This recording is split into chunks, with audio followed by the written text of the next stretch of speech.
Seja bem-vindo à nossa jornada devocional, compartilhando palavras de fé, amor e esperança. Estamos no dia 27 de janeiro. O tema do nosso devocional é Imersão na realidade do reino. O nosso texto base está em Atos 1, versículo 8, e diz assim: Mas recebereis poder ao descer sobre vós o Espírito Santo, e sereis minhas testemunhas, tanto em Jerusalém, como em toda a Judéia e Samaria e até os confins da terra. O nosso texto vai dizer que a promessa de Jesus em Atos 1:8 foi cumprida de maneira impactante em Pentecostes, conforme descrito em Atos 2:4.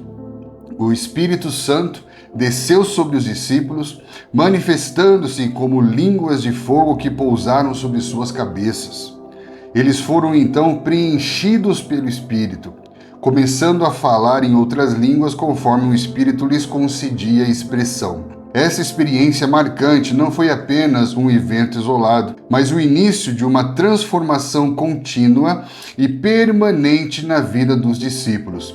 Jesus já havia preparado seus seguidores para esta realidade em João 14:23, prometendo o Consolador, o Espírito Santo, que o Pai enviaria em seu nome. Este Espírito não apenas os ensinaria todas as coisas, mas também os ajudaria a recordar e a viver conforme tudo que Jesus havia ensinado. A presença do Espírito Santo nos discípulos significava uma imersão completa e permanente na realidade do reino de Deus, onde eles seriam constantemente guiados e capacitados a serem testemunhas eficazes desse reino. Quero comentar com vocês um pouco sobre esse devocional, falando sobre a imersão na realidade do reino de Deus. Muitos de nós falamos sobre o reino de Deus, ouvimos falar sobre o reino de Deus, mas a questão é, a partir de que perspectiva eu vejo o reino de Deus? De fora ou de dentro? Quando nós falamos sobre imersão, estamos falando de envolver-se profundamente ao ponto de estar completamente envolvido, absorvido por essa nova realidade na qual estamos submersos. Portanto, imergir não se trata apenas de entrar em uma religião, mas se trata de se tornar um com Cristo dentro da realidade do reino de Deus. Portanto, tão importante quanto imergir e tornar-se parte da realidade em que você está submerso é o emergir como renascimento, como testemunho de uma nova vida em Cristo Jesus, como Paulo explica em Romanos capítulo 6, versículo 3 e 4. Observando as Escrituras, nós encontramos Pedro, por exemplo, em 1 Pedro capítulo 3, versículo 20, falando que enquanto se preparava a arca nos dias de Noé, a qual poucos, a saber, 8 pessoas foram salvos através da água, a qual, figurando o batismo, agora também vos salva. O que ele está dizendo? Que Noé, ele confirma o princípio de uma imersão salvadora a partir do qual vai emergir um novo homem para um novo mundo. Olha que lindo isso! Após o dilúvio, Noé vai emergir para um mundo renovado, simbolizando a realidade de um renascimento espiritual. Noé é descrito como um homem justo para um novo mundo. Noé é um tipo de novo homem que emerge das águas como testemunho da graça salvadora de Deus. Então, tão importante quanto o homem que emerge na realidade de Deus é o homem que emerge dessa nova realidade para testemunho do reino de Deus a todos os homens. Da mesma maneira, Paulo, em 1 Coríntios capítulo 10, versículo 1 e 2, vai dizer: Não quero que ignoreis que nossos pais estiveram todos sob a nuvem e todos passaram pelo mar, tendo sido todos batizados, assim na nuvem como no mar, com respeito a Moisés. Está dizendo aqui que logo após Páscoa, o povo de Israel passa pelo Mar Vermelho como uma maneira de testemunhar a sua consagração a Deus, passando a viver debaixo da orientação divina. Então, a partir do momento que eles passam por Páscoa, eles vão imergir num novo mundo, numa nova realidade. E a partir dessa passagem, eles vão emergir das águas como uma nação livre, chamada para ser testemunhas de um reino de sacerdotes para todas as nações da terra. Portanto, o que estamos meditando nesse dia é sobre a importância de não só falarmos sobre o reino de Deus, mas estarmos imersos na realidade do reino de Deus por meio do Espírito Santo, a fim de que possamos emergir como renascidos, recriados, transportados das trevas para a luz, a fim de proclamar as maravilhas da sua maravilhosa luz. Nós não podemos ficar parados no lugar que Nicodemos ficou parado. Quem era Nicodemos? Nicodemos era um homem que tentou entender a movimentação de Deus na terra do lado de fora.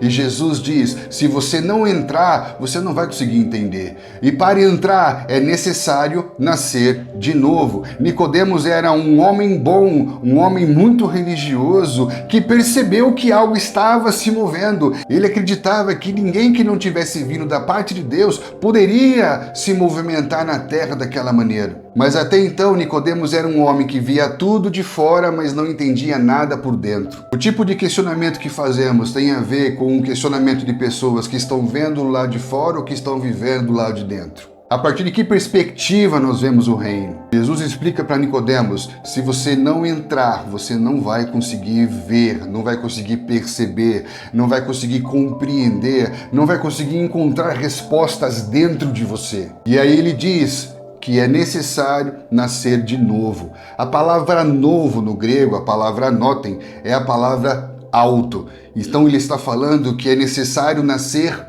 do alto, é necessário mudar o seu lugar de origem e de nascimento, é necessário uma mudança de natureza, e para que você possa ter a sua natureza transformada, você precisa imergir na realidade do reino, porque dentro dessa realidade do reino, a sua natureza é transformada para que você possa então emergir como um testemunho dessa nova realidade. Esse novo nascimento, que nada mais é do que acessar essa realidade do reino, só é possível por meio do Espírito Santo. E por isso que Jesus vai dizer que aquele que não nascer da água e do Espírito não pode entrar no reino de Deus. Então não se trata apenas de mudanças comportamentais, de mudanças exteriores, de mudanças estéticas, cerimoniais, mas esse nascer da água e do Espírito é uma transformação profunda de natureza, comparado com o ventre a partir do qual algo é concebido. Pelo fato de muitos ainda confundirem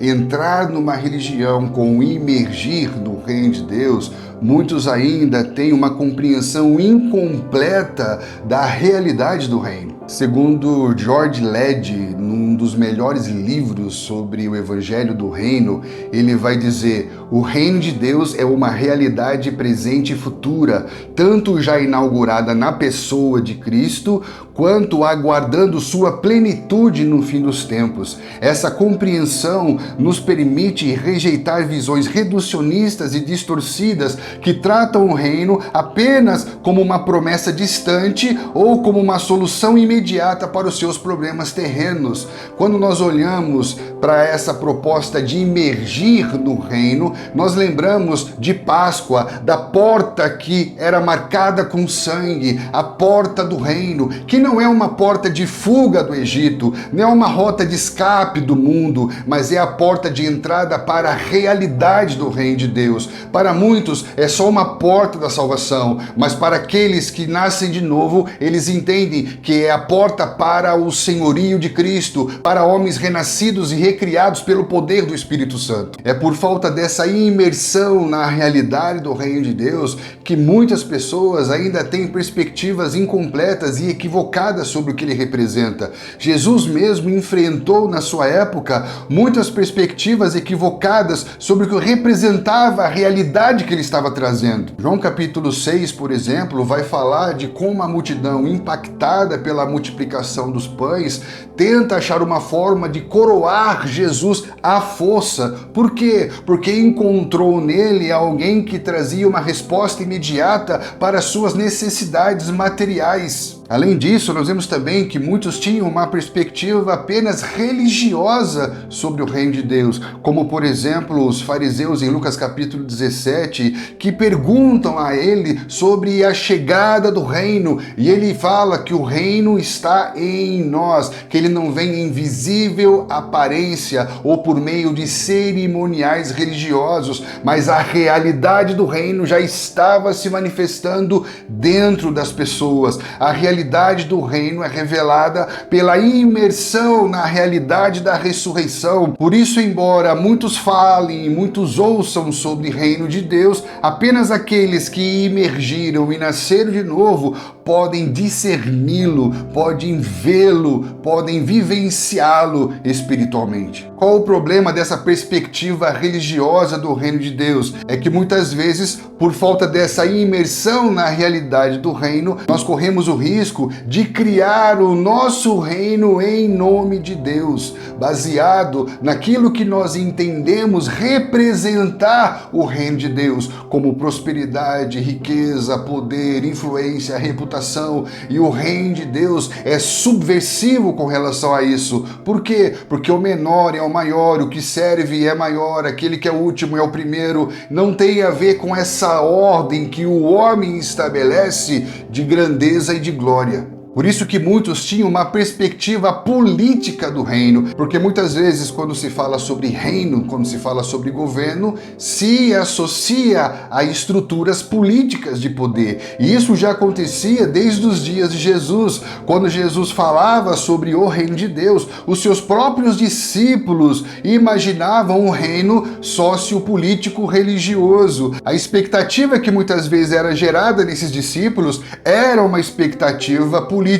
Por isso que você vai ver em alguns momentos os discípulos disputando entre eles quem assentaria à sua direita ou à sua esquerda. O que eles imaginavam? Eles imaginavam um reino político. Por isso que em Marcos 9 eles vão perguntar quem seria o maior no reino dele, ou em Atos 1:6 perguntavam quando que seria restaurado o reino de Israel.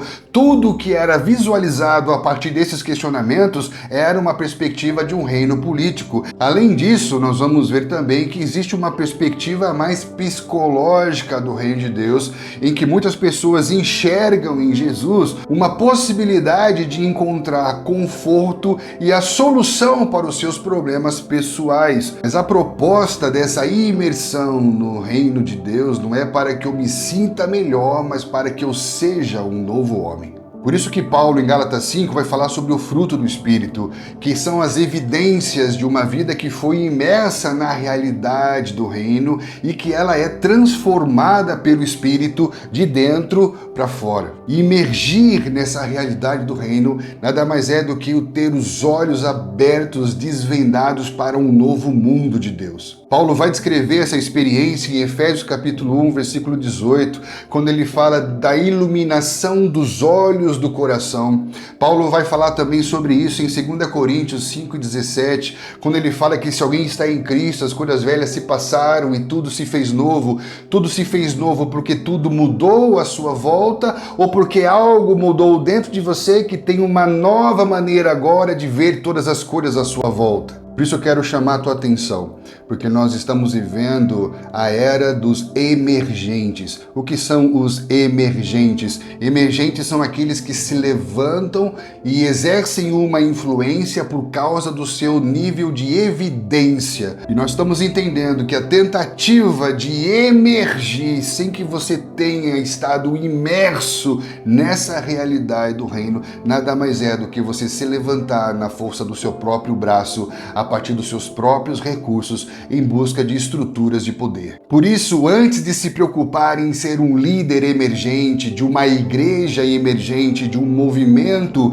emergente, certifica-se de que você esteja imerso, de que a sua igreja esteja imersa, de que você esteja vivendo um movimento imerso dentro da realidade de Deus. A verdadeira imersão, ela é precedida de uma imersão na realidade do reino de Deus, na realidade do Espírito Santo, que nos transforma e nos conduz a trazer o testemunho desse reino. Quero chamar a tua atenção para o testemunho da igreja do primeiro século com relação a isso, que muito se fala sobre a pregação da cruz, porém a pregação da igreja do primeiro século não se limitava ao Cristo crucificado, mas enfatizava o Cristo ressurreto e o testemunho da realidade dessa ressurreição. Olha alguns textos como Atos 2, 22, 24, vós o matastes, Deus o ressuscitou, rompendo os grilhões da morte. Está falando da crucificação,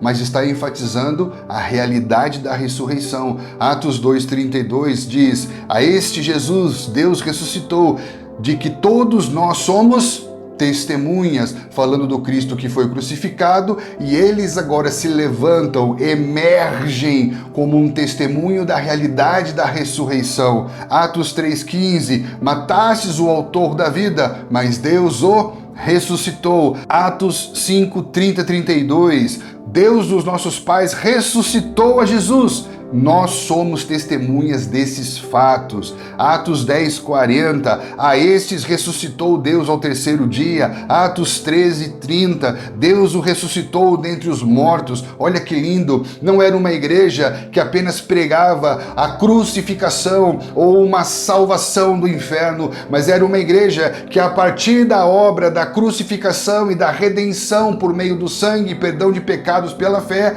testemunhava o Cristo ressurreto. Ela não apenas emergiu na realidade da redenção, mas ela vai emergir como testemunha da realidade da ressurreição. Por isso que o nosso devocional hoje vai falar da forma como os discípulos foram imersos nessa realidade, Cristo soprando sobre eles, depois o Espírito Santo sendo derramado sobre eles, a fim de que eles pudessem emergir desta realidade. Então, tão importante quanto você imergir em Cristo Jesus é você emergir a partir dele para uma vida no poder do Espírito Santo de Deus. Por isso que o nosso devocional termina dizendo, como resultado imediato dessa imersão no Espírito, 3.000 pessoas foram tocadas profundamente e tiveram suas vidas transformadas.